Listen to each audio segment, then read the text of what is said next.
يا صباح الخير والفل والياسمين. حلقة جديدة من متعاملين معنا.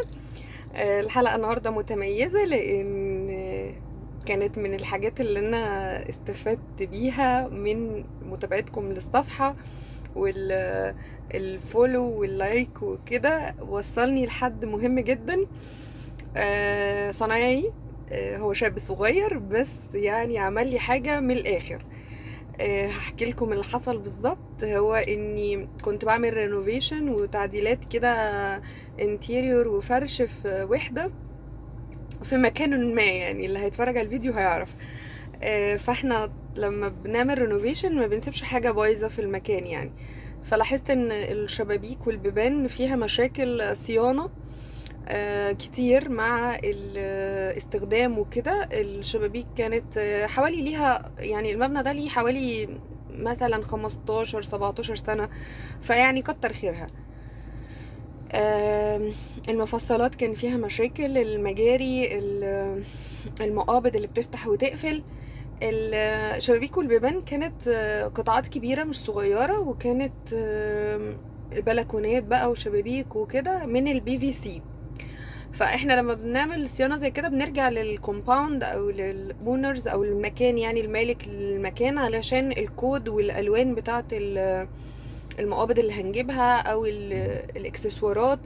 وبيفضل ان احنا يعني نكلفه بهذه العمليه، واحنا بنعمل عمليه فولو اب، ان احنا نقول له والله احنا دي ناقصانا ودي ناقصانا ودي عايزه تتظبط وكده.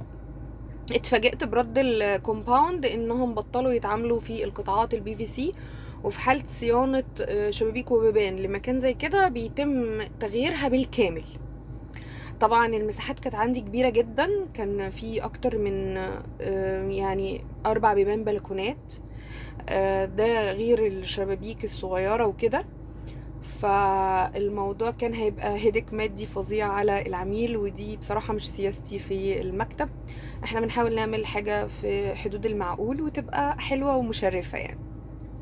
فبعت هنا على الصفحة بطلب حد يساعدني في صيانتهم، وبالفعل اتوصلت لصنايعي هنا في الغردقة في شارع السلام. كان شاطر وعمل لي كل اللي احنا طلبناه تقريبا، نغير المقابض والكاوتشات ويعني ظبط البيبان جدا وخلاها تشتغل من اول وجديد احسن من وهي جديدة. طبعا الرينوفيشن وخصوصا بعد فترة السنين دي كلها بيبقى acceptable ان يكون في شوية ديفوهات، بس هو عامل اللازم وزيادة. اتفرجوا على الموضوع اللي هو الصيانة ده اللي انا عملناه معاه، وانا طلبت منه بعد كده صيانة السلك وحاجات زي كده اللي برضه بيوت قديمة كنا شطبناها. غير لي السلك وغير لي حاجات كده، ولسه بقى ما اشتغلناش معاه في واجهات. ان شاء الله لما يجيلنا مشروع كبير كده عمارة نبقى نعملها سوا. اتفرجوا على الفيديو واتفرجوا على الشغل بتاعهم بقى على اليوتيوب زي ما احنا متفقين.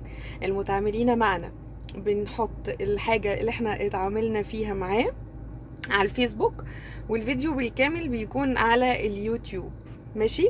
واللي حابب يبعت لنا شغله مش لازم نكون اتعاملنا معاه، لو الشغل عجبنا اكيد هنعرضه عليكم لتبادل الخبرات والآراء، ونتفرج كده مع بعض على شغل الناس التعبانة دي الجميلة الشقيانة اللي موجودة حوالينا في الحياة. كل بنود المعمار فيها ناس شاطرة ومتميزة، واللي لسه ما تميزش بيعمل اللي عليه وزيادة. بشكركم على حسن متابعتكم للحلقات، وأتمنى تعملوا شير ولايك وسبسكرايب للصفحة ولقناة اليوتيوب. يومكم سعيد.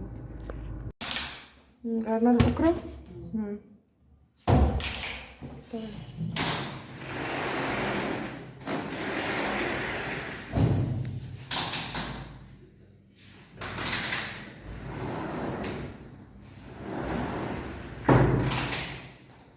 تمام.